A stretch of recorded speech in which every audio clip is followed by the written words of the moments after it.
So I think we can go ahead. Let's start. Right about now, the Funk Soul Brother. Check it out now, the Funk Soul Brother. Right about now, the Funk Soul Brother. Check it out now, the Funk Soul Brother. Right about now, the Funk Soul Brother. Check it out now. Hello, so today it's Radio Entrepreneurship by INSEAD Alumni. Again, Gilles Guennec speaking, and by myself because Sabrine Monsegur from the INSEAD Entrepreneurship Center is on vacation. Today, I'm very pleased to receive a very special guest coming from far, far away, and it's very early there.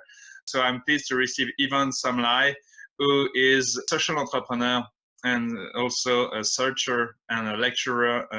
You're going to introduce yourself, and who's been is an INSEAD alumnus, obviously. He's living in Canada, so it's 6:30, I think, right now in Canada. Ivan? Yes, that's right. It is. Okay, so and we're going to talk about social entrepreneurship today because Ivan has been involved in social entrepreneurship forever, I would say, even at a time when this social entrepreneurship stuff was not even existing as a concept, because it's a rather new concept at the end. Maybe it's been created 10 years ago. And in fact, you've been involved in this for a very long time. Am I right? Yes, it may have had different names, but and I'm still involved with it now. Yes, that's right. Okay, so Ivan, you're the founder of a company based in Canada, actually, I think it's which is called Ethnobureacratica. That's correct. Okay, so can you introduce yourself a bit about what you do, what you have done, and how you came up with this idea of creating this company, which has quite a special focus, if I understand it well. Yes, it focuses predominantly on what we all know as organizational development, but I do quite a bit of other types of consulting, like government restructuring and so on. And as you were mentioning in the outset, also lecturing with universities in various aspects, international development and disaster response as well. I did have another company prior to that, but the name was, I found out, then copyrighted by some Americans. So I decided to change the name, and I had coined the word ethnobureaucracy back in the early 70s, and found out nobody else was using it even now. So I revived the name and gave it to my new company. Okay, so compared to many people I met who graduated from INSEAD, did the MBA and other stuff, you actually chose a very different path in your career. And actually, it's absolutely amazing when I see the list of people and organizations you work with, and it basically you work everywhere with, I don't know how many countries have you been working with? I haven't counted, but it's probably 35 to 40. Okay, just huge.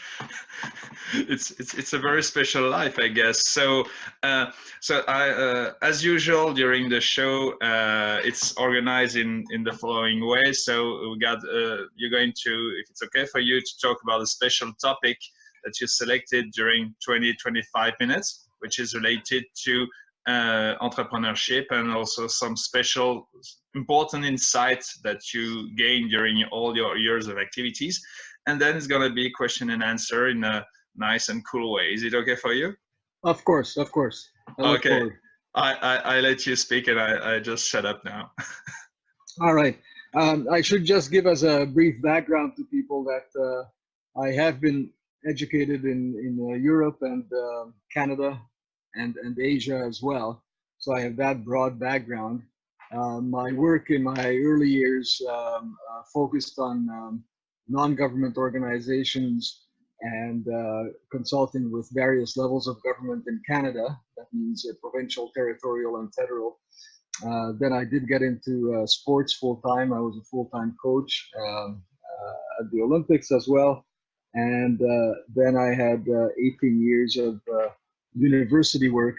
And after retiring, in 2006 from university, I reverted to private consulting, which has continued to keep me busy, as I say, in a pleasant way. I love the work. What I wish to talk about are 10 aspects that I have found very useful to ensuring that whatever you're developing, whether it be with non-government organizations or government, or in fact commercial firms, is done in a way that is ethical. And some of these I'm sure people will definitely recognize. Some I will emphasize a little bit more than others. And of the 10 aspects that I'll talk about, the last one is what I consider one of the most important. So I'll start in the beginning, which is of course the design of projects or programs that you might do with others in another culture. And of course, we all know how important it is to focus on preparation up front before one begins a collaboration. By the way, for each of these aspects, I'll give some examples of what I found in different countries where I work. So about upfront design and knowing about one's actual resources. I recall a formation with China, with the Hebei provincial government actually, where I had somebody senior to me come and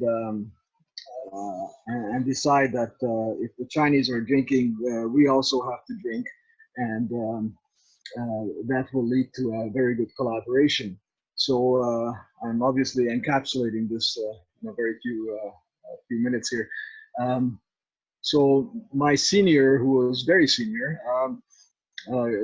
got drunk quite a few times dealing with our Chinese colleagues, and made agreements that were I knew were not possible to hold up to. And what I have found in other countries as well is that if you enter an agreement because of simply a personal feeling, a gut feeling, your buddies, and you think you can get along with this person, but you don't do sufficient due diligence to ensure that you understand the total culture, and I'll repeat this later on as well in different ways, that you understand the total culture you're getting into, and you know how to resolve disputes and so on, you will run into problems inevitably. And I'm sure all the listeners know about the tremendous amount of joint ventures internationally that actually collapsed because of improper organization from the very beginning. I do remember in design that sustainability is also very important. I guess there are projects and programs where it's a one-off and you don't necessarily have to sustain, but in most joint ventures, commercial ventures, and projects with non-government organizations, one always talks of sustainability. One thing that I found in Indonesia, for example, is we decided that in our project, which was with a university that was requested by then President Suharto to try to mitigate conflict between extractive industries and communities. And when trying to devise a proper setup for this unit within the university that would do this, we came across an interesting fact that most listeners would say, "Oh yeah, that makes sense," and that's quite often we talk about being multidisciplinary or interdisciplinary, the different terms tossed around. And what in many cases that means is that if I get something and I want feedback, I will send it to you through email or take it to your office so you can take a look at it, give your feedback to me, and then it goes to yet another specialist for his or her feedback, and so on. It may go to 10, 12, 20 different people. And then one claims, well, I've had inputs from all these different disciplines. It's multidisciplinary input, and we've got the right answer to how to formulate the project or how to formulate a particular activity. Where in fact, this is inadequate, I found, and I lean very strongly towards interdisciplinary. but in a way that we do have, and we set up this quite long project. In fact, we set it up in 1997 and it's still operating, this consulting unit. We ensure that we have different disciplines represented in the unit, in the organization, but that all major issues have to be looked at by everybody at the same time, not through emails or through separate meetings or separate discussions, so that at once people from all the various backgrounds, in this case we had dendrologists, anthropologists, educationists, lawyers, forest specialists, industrial specialists, government officers, and so on, sitting together for every major issue and on the spot making determinations of what needs to happen. Anyways, any of this I can talk about later or privately with people if they wish to communicate. Another very important aspect is alignment of the donor and executing agency, or donor, executing agency, and host expectations. There was a project we had with the government of Slovakia, and it was with the Roma of Slovakia. It was a 6-year project. Very difficult circumstances to work under. Again, I can go into that some other time. But while the Roma very much welcomed this, and the government officially welcomed this, because of course it also had to display its support for development for the Roma and so on in order to enter the European Union, the village government was very much against it. We worked very hard to overcome the attitude of the village council and villagers, and succeeded to the point that the mayor came on the side of the initiative. And over 6 years, a lot of Canadian money was poured into this, and it was actually developing reasonably well, not perfectly, of course. And then there was a political decision. There had to be elections, and the village government, the new village government that was installed, was totally against this project. And even though it would have even enhanced the infrastructure for water and sewerage and so on within the, let's say, the ethnic Slovak part of the village, they said if there's any aspect of this that helps Roma, we want out. And this was after we even managed to get €1.5 million from the European Union to contribute to this. The village actually pulled out of the project. It did not feel aligned at all with the objectives of the Canadians or the higher level government. I did some work in also in North Korea, and this was a bit more complex. It was quite good, actually, and we made headway. And the idea here was that being engaged with them in very polite ways is more effective in the long term than you know, bedeviling the leader and pushing him and demeaning him and so on. And we worked out some very interesting. Of course, this was before Kim Jong-un. This was his father's time. But we actually worked out some very interesting projects that the Canadian government had told me would be eligible. And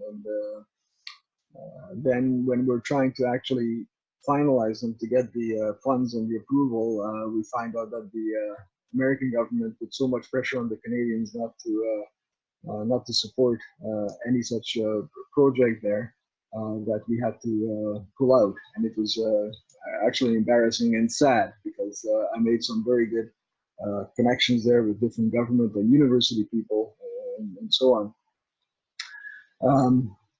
The implementation, actually, if one gets past the proper design and is convinced that everything is aligned, then you get into implementation modalities. And you have to be very sure of the capacities and skills and of the staff that you might be working with. You have to have knowledge of the supply and demand sides of the work you're doing, and other stakeholder involvement.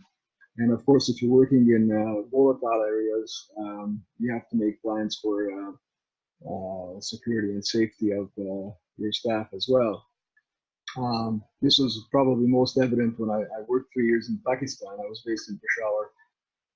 This was 2008 to 2011. It was quite active, Taliban areas and so on. And nothing happened with us. I had a team of 50 local people, Sunnis, Shias, one Christian lady, and but it's a consideration if you're working in any volatile area to ensure you have a very, very well worked out, well thought out security and safety system. Another area I've come across quite often is harmonization of the center and the periphery. In working with health system evolution in Nepal, for example, we found that the government at one point, and this was in the 90s, made a pronouncement, a lot of it under international pressure and perhaps internal, an agreement as well, of course, that it's going to devolve a lot of responsibilities to districts. And the way it happened in health was it literally made an announcement saying that now the district governments are responsible, in fact, for health. But there had been no training programs for the district officials to now all of a sudden make decisions that had been hitherto made by people for them at the central level. They still couldn't make financial decisions because the money came from the center, and if the district decided that we need X amount of funds to properly continue our projects, our service to the public, the funds simply didn't come in an adequate way. So you have to always ensure that the center and the periphery are well harmonized before you make particular commitment. Another aspect of this actually is that there are considerable rural and urban differences in most countries, which are rarely, if ever, considered. You have in the rural areas, you have, for example, less anonymity, you have less formal and more personal relationships, you have less heterogeneity in the type of people in the village. This isn't everywhere, but quite often. Less differentiated occupation patterns and social networks are different, and so on and so forth. And quite often foreign projects do not at all consider this. Sometimes innocently, they simply don't have the funds or the inclination, or never thought of delving into this before commencing a joint project. A fifth aspect that I found very important is better knowledge of the institutional setting. How is the receptivity to your ideas, and how are the counterparts, and what are their work habits? What are the regulatory processes that might govern what you intend to do? I recall discussing consultancy with Kaiser Aluminum, which is an American company, but working with, it owned a mine, aluminum mine in Jamaica called Alpart. And the president was very interested in some of the work that I and my colleagues could provide, but he just wasn't convinced.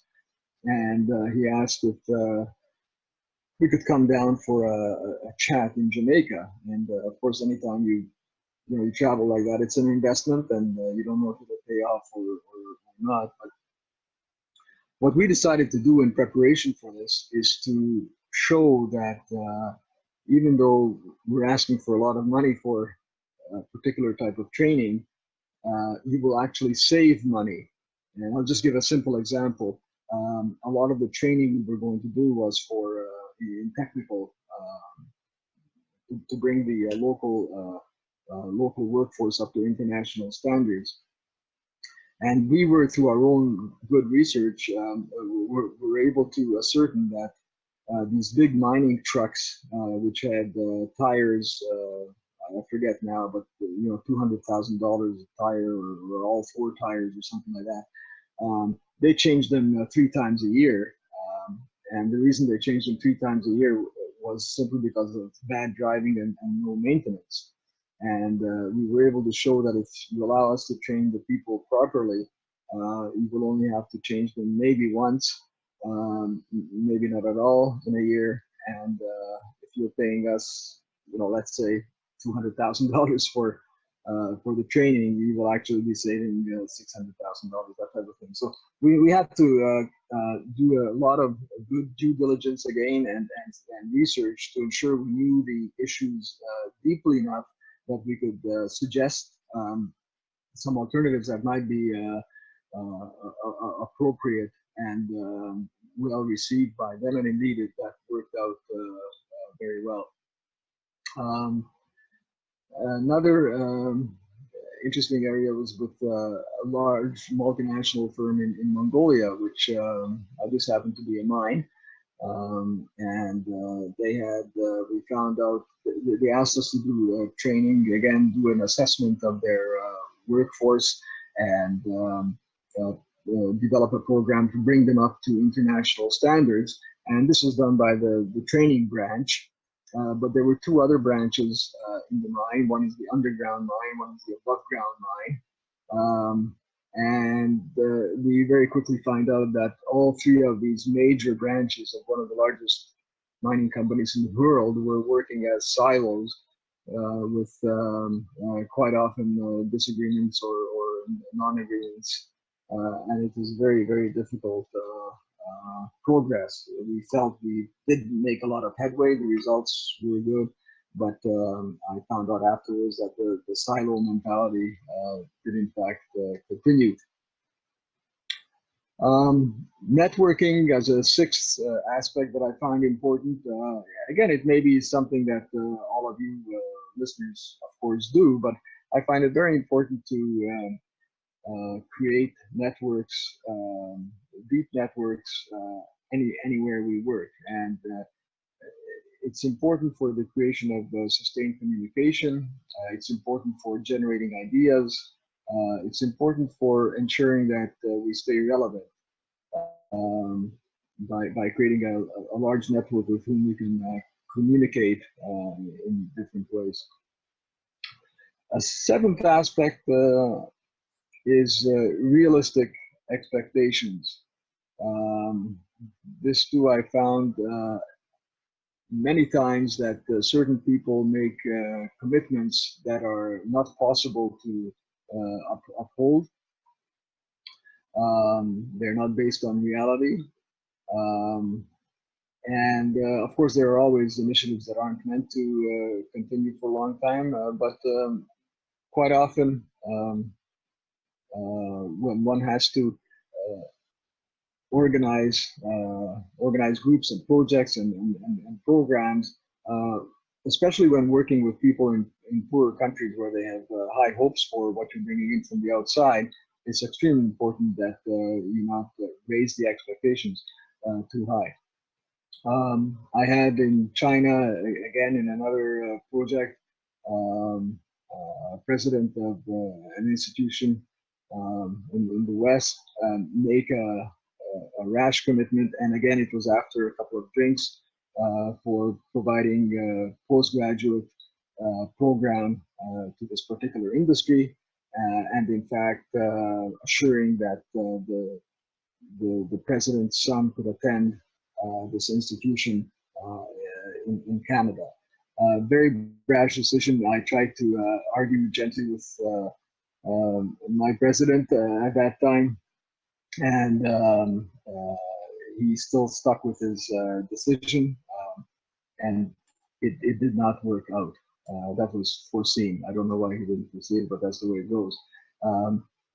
Another one was I was working with the Siberian government in Krasnoyarsk doing several workshops. The expectations of improvements were very low, and the reason was there were excellent people there, really, really bright people in different government departments and universities, but they told me, or some of them told me frankly, that they had such a bad experience under the Soviet times that especially some of the older ones were having difficulty coming out of that mindset, believe that some outside assistance and collaboration could actually result in improvement in their processes and what they were doing, simply because of their historical experience, and that was understandable. An eighth aspect that I've worked in quite a bit is monitoring and evaluation. I've monitored or evaluated, I don't know, maybe 40, 50 projects in different countries. And I found once I was invited by a government to investigate a hydro scheme, which actually had a final report. It said that because of the installation of this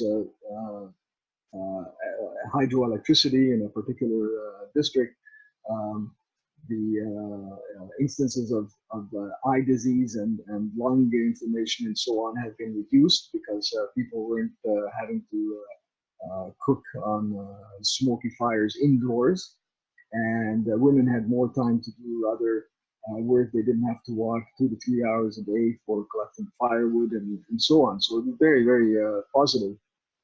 The only problem was nobody had ever gone out to this remote area to actually see the final product, even though it was written up as having been fantastically successful.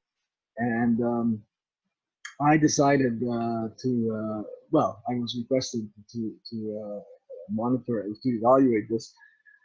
And I walked out there, a few days walk in a remote area in an Asian country, and discovered that in fact there was not a pole, not a wire, not a bulb anywhere. It's a total sham, and very embarrassing. It should have been for the country that funded it.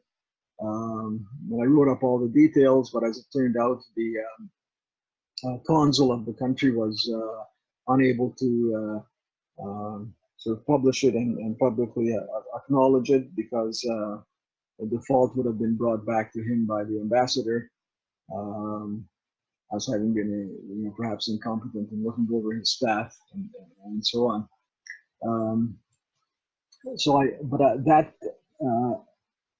That experience actually gave me a new way of monitoring, and I call it simply unannounced monitoring. And I did that with about another 15 projects where I had made an agreement with the people, the organization that hired me, that I would not tell anybody when I was arriving where or if I was arriving.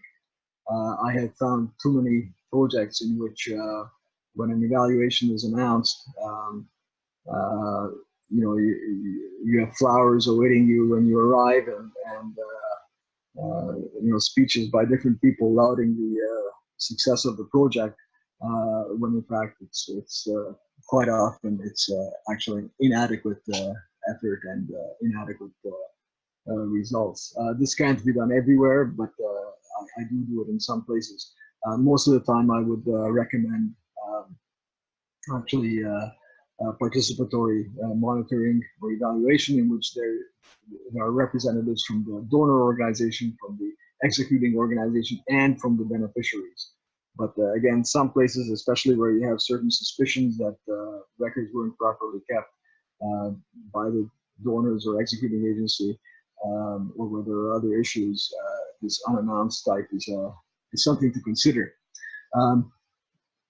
There was also a large flood in Pakistan. This is another program back in 2010, and the World Food Program was there involved in flood relief as well as other UN agencies. I was in a central committee for this as well, representing my area of Khyber Pakhtunkhwa and one of the northern provinces. And the WFP claimed a lot of good effort and good work, stocking remote areas, flying helicopters out with food and other goods, which quite often it does. But in this case, it simply did not happen. And yet they claimed this. And there was even a special UN ambassador from another country there, flown in by the WFP and taken to a place where they did excellent work.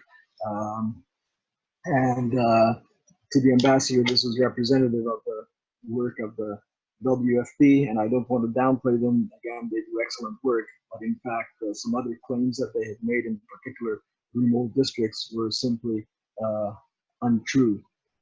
So again, proper judicious monitoring evaluation is essential. The ninth and first to last aspect, of course, is the management, the overall management, where I think managing in person is very important, and this might sound simplistic, but there are many organizations, of course, that do have remote management, especially in areas of conflict where foreign organizations try to pull out. Sometimes they have to pull out, and they continue to run the organizations remotely.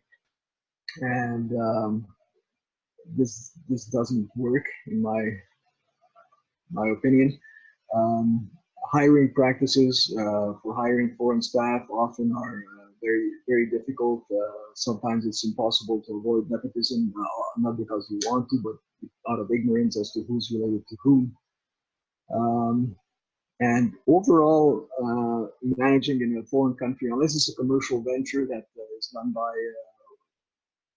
a large company that expects to continue there for years and years and years, if it's a shorter project, if it's with non-government and so on, I think the attitude of management should be to work yourself out of a job, which means that the only way you could do that and ensure that the project still continues is that if you properly, adequately train local resources to continue the work that you think you're the only one that can do.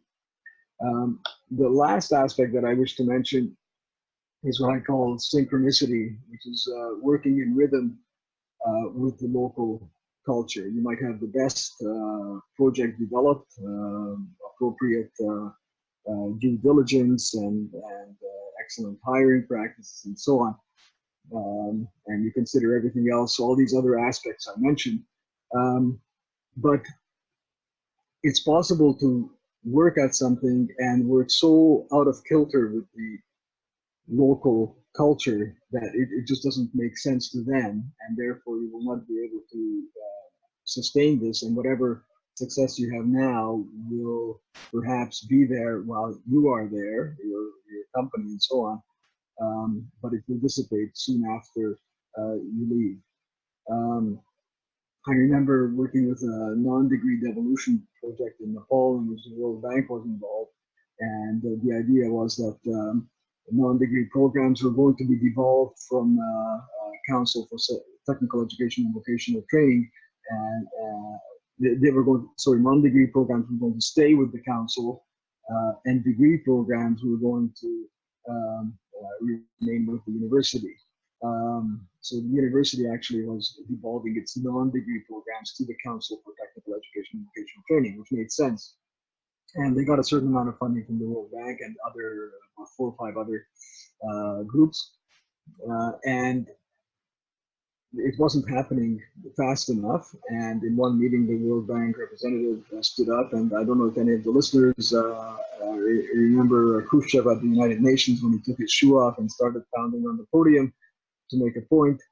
This guy sounded the same, and basically he says, well, if you don't devolve this particular sector within the next 2 months, you're losing the World Bank money. And the head of the council stood up and said, but please, in order to devolve, for example, the non-degree health programs from the university to the council, we need an expert on our staff that is a health specialist. And the World Bank guy didn't hear of this, and then finally the chairman of the council said, "All right, we'll do it." After the meeting, there was some chit chat around tea, and I was speaking with the World Bank guy, and he said, "You see, it just takes a little bit of pressure, and they'll do it." Well, of course, it didn't happen for another 6 years because you simply can't push a government and other agencies when they're not ready to do something that you think should be done sooner. Sometime earlier, no, this was last year, I heard of an issue in Mongolia, this is from colleagues, wherein a new, very expensive support program was starting to help the mining sector. And the director of this new program had never been to Mongolia and was totally unfamiliar with the culture and the bureaucracy. And they hired an experienced advisor to work with this director right from the beginning, but just to help set up the project, get it going. And from the very first day, the director told the advisor that he wants no advice. He'll take advice only when asked for.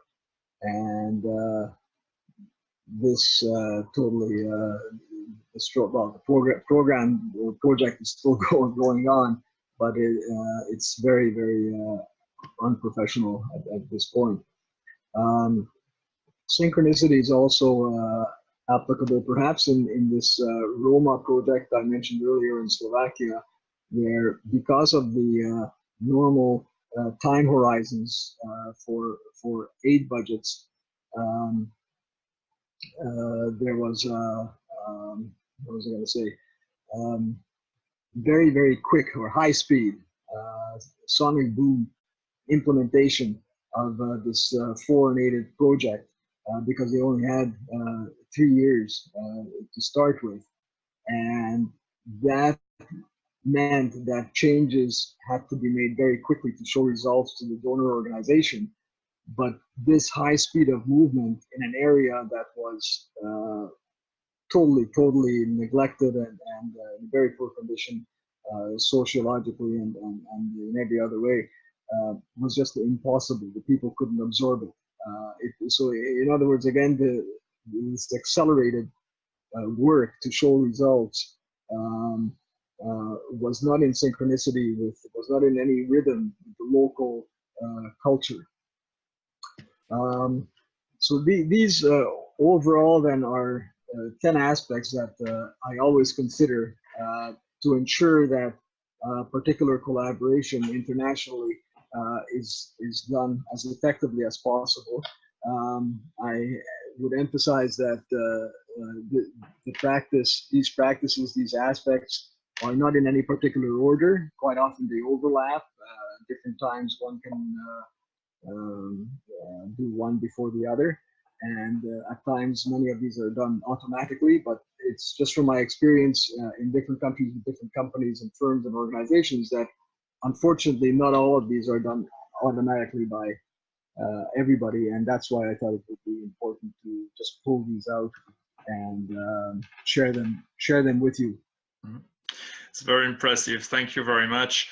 I have to say, it's the number of countries you talk about. I've never been there at all. So, and you've been working there. But everything that you talk about, I understand it very well, because sure. It's not because it's about NGOs or because it's about social. It's really, it looks like it's about business and a logical way to do stuff. And I think that for any companies trying to go abroad, obviously they have to face exactly the same pitfall. Exactly. What do you think? Yes, exactly. I totally agree with you. All these overlap. They're not only for non-government organizations, they're for any type of collaboration that one does with another culture, another country, another nationality. Absolutely. In case there are people, so about your life and your work, and my feeling is that they are both very intertwined, and I don't know if there is a boundary between your life, because you seem so passionate about what you do and what you did. if there is someone from INSEAD or from other place who wants to work in this area, in this industry, if I call it this way, what are the required capabilities from these people that you would expect to find, and what are the mistakes that they should avoid according, or the thing that they should do according to you? It's hard to answer because different people, I'm sure amongst the listeners and your friends, other friends from INSEAD and so on, come from different backgrounds and have arrived at what they're doing through different ways and means. You know, in my case, I was a refugee from Hungary, so I had that sort of background, and because of my early involvement in sports at a quite high level, which got me traveling, I got interested in other cultures and so on. So it was a slow but gradual transition. But I think for anybody, regardless of the modality through which you get involved, you have to have a tremendous amount of sensitivity. You have to have an appreciation of other cultures. You have to know within yourself that you are open to other ways of thinking, other ways of doing. And you have to be inquisitive, just as you wish to find out about others, or should wish to find out as much about another culture that you wish to work in. And that culture could be even another company within your own country, to make it simplistic. It is also equally important that the people you're working with have that same depth of knowledge and understanding about you. And often that's what doesn't happen. People do make due diligence about the other party, but the other party doesn't make the same due diligence about you. And when problems arise, there are difficulties in solving them because understanding was completely different.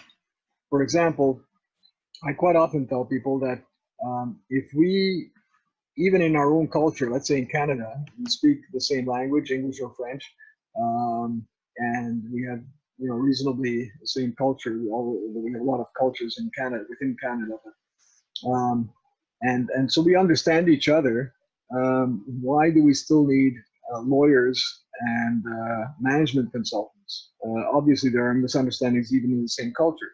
So if you are working with, like what I'm saying is, understand that if you're working with another culture, another country, a distant place, it's not automatic that you will understand them just because, and this is another point of mine, you're dealing with somebody that is fluent in English or French or whatever your mother tongue might be, and you put full trust in those people. I would be very wary of putting full trust only in people that are fluent in one's language, because there's never a guarantee that it is only fluent people that speak the truth and are the best communicants and advisors for you. It is very important to try to find good translators and often deal with people who may not speak your language fluently, but who are perhaps more trustworthy, more knowledgeable, and can give more insights to a country.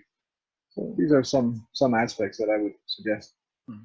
Yeah, I was thinking when you were, while you were talking, I was thinking about China and many big American or corporation from other countries who tried to be in China and finally failed, or actually it didn't work at all. So I may see different reasons for this, and it might be related to the fact that the culture is completely different, and maybe trying to push different habits of way of thinking and not trying to cope and understand the way it works locally might be a reason.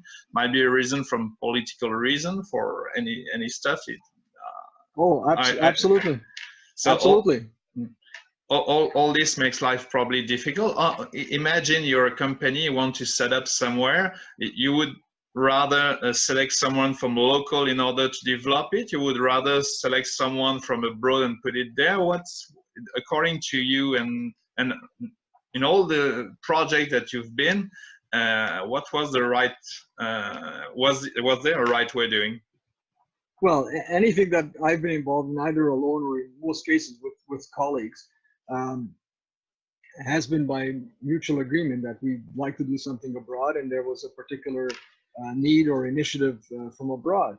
But what I try to do is to ensure that, again, aside from our finding out as much as possible as to where we're going and where we're going to do this work to ensure, to optimize the chances for success, we wanted to ensure that our partners or the beneficiaries in the other countries also realized how we work, how we like to work, and what are some of our cultural idiosyncrasies might be, to see if how they take it, how they respond to this, whether they agree, disagree, and both sides knowing some of the culture of the other to work out beforehand, well, what happens if there's a problem. I'll give you a very simple, funny example. Again, I had a very good friend who was working with, as a consultant with the government of Vietnam, and they told him that while he's doing this consultancy, they will let him use this beautiful bungalow on the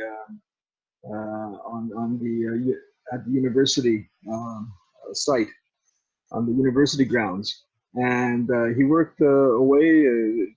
Project was going well. His consultancy was well received, and 4 months into the consultancy, he received a hefty bill from the university or from the government for rental of this bungalow. And he went immediately to the director and said, well, I'm sorry, there must be a mistake, because we agreed that I get to use this bungalow for the duration of my consultancy. And they said, yes, we let you use it, but you pay for it. There's a misunderstanding of language. I don't think it was deliberately done, or he didn't think it was deliberately done, but it's a misunderstanding of what is understood when you make a particular agreement. So again, going back to my earlier point, that even in our own respective cultures, we have lawyers because of disagreements of interpretation. Naturally, when working elsewhere, you have to be very, very judicious and careful that both sides, even though you might be dealing with somebody fluent in your own language, understand something exactly the same way as you do. You seem to have been involved in several disaster management. So it looks clearly like emergency situation. So obviously it's less serious, but in any entrepreneur's life, I know most entrepreneurs have this feeling that they have to manage in emergencies all the time. So I don't know if it's something that can be really used. It's difficult to compare the two stuff, but as you're an expert in this, what's the key points in disaster management, and what are the main insights for this to do it well, in case there is a way to do it well? I don't know. It's a very large field, and I can't do it justice to give you a recipe for that. But what I found, I've worked with a flood disaster in Nepal and very severe flood disaster in Pakistan, which people might remember, in 2010. What I found lacking is quite often the communication systems were inadequate. And in major disasters, there's this habit by the UN, OCHA, to just humanitarian assistance, to fly in experts from around the world, which is great. But what I found in Pakistan certainly is that a lot of the experts flown in had never been in Pakistan, even though they were particular technical experts, and got more in the way than not. And there hasn't been enough of an effort, I found at that time, maybe it's changed, in developing, again, local expertise in managing disasters. I found also, because many of my districts in Pakistan were in remote areas, that there were not enough, the networking was not strong enough to allow aid to go to particular areas. So in one of my areas, for example, even though the World Food Program promised to send in helicopters with food and clothing and blankets and whatever else, absolutely nothing happened. And because of the networking that I had, I managed to get an oil company to say, we'll give you a truck if you could fill it with food. I spoke with the manager then of my favorite supermarket. He says, well, we'll give you food if you can get a truck. And so that was all coordinated. And then we coordinated with the Red Cross to deliver and to decide who were actually the needy people. And actually, it was the Red Crescent. It was German Red Cross and the Pakistan Red Crescent that I spoke with. And it went smoothly. Within 4 days, we had aid taken in by truck and then carried by people when the roads were impassable, and distributed in a very orderly fashion. And this was because of local knowledge, local networks, and a large UN organization coming in with foreign experts could not do this. They simply did not have the knowledge on the ground. So it's very important to work out local networks and and to keep updating them, because of course people move around. Yeah. Yeah, all this looks good for startups too. It's crazy. Yeah. Okay. Yeah. Good. Good. That's the idea. What's your of all your career and all your life? Is there a special memory that you keep of a special situation, a project that you really liked, or which gave you very vivid memories still? Yeah. Well, the problem is that there isn't only one. I love the work that I had done in Nepal, and that's my second home, what I consider my second home. I love the work I had done, and I'm still in touch with my colleagues very closely in Indonesia. In fact, last year they invited me there to do some more work with them. Just wonderful. This interdisciplinary team that it helped create. Really super people. Where else? Mongolia is another one of my favorite places. It's the last paradise on earth. 3.5 million people. Half of them are in the capital city, and the rest in an area the size of British Columbia and Alberta are dispersed throughout the country. I suppose in European sense, that would be like 1.5 million people dispersed in an area the size of France and Germany, perhaps. I don't know, but I love the culture there, the eclectic culture, the mix of traditional Oriental and old Soviet. So it's just fascinating. Plus, even in Hungarian, we still have about 400 words of Mongolian origin. So there's a tie in there, and then of course it has this Buddhist tie to Nepal. So I find that fascinating. Pakistan, I found that's my most recent place where I worked long-term, three years at a time, and I found it one of the most beautiful places, and just fantastic people, and so I saw firsthand how unfortunately a very small percentage of people that are not well-meaning can destroy a beautiful nation. It's very difficult to pick just one. Others have asked me, and I have been unable to so far. It's okay. Yeah, what to do. Yeah, I ask a question all the time to all the people who talk to us on the radio.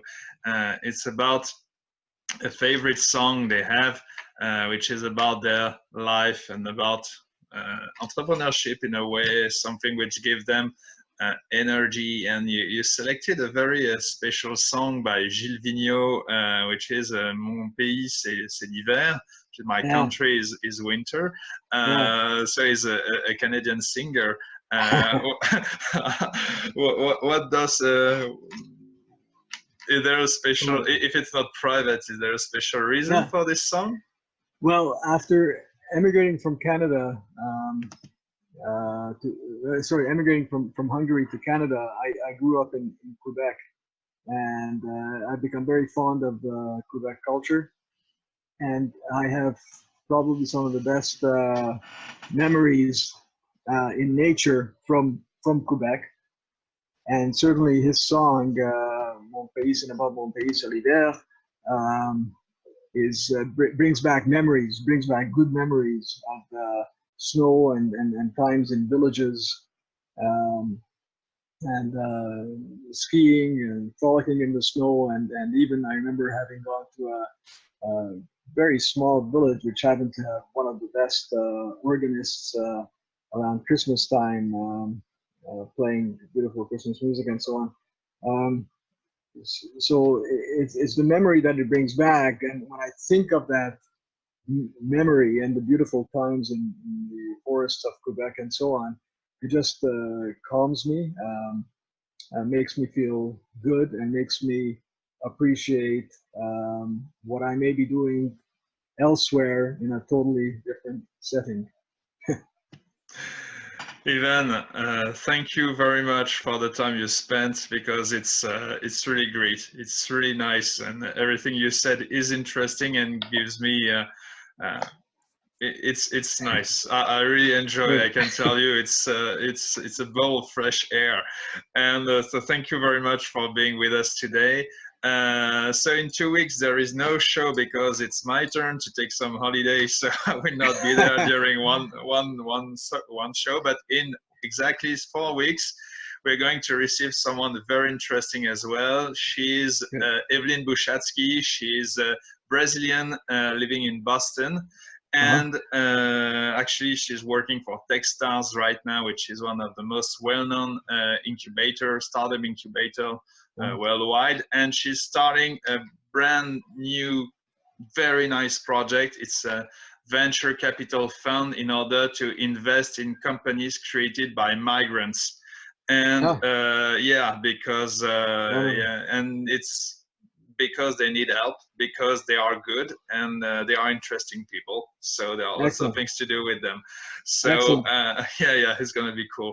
So again, Ivan, thank you very much. All the people who listen to you, going to listen to you, have a good day or have a good night, and see you later. Goodbye. Thanks. Merci à tout le monde. Bye-bye. Bye.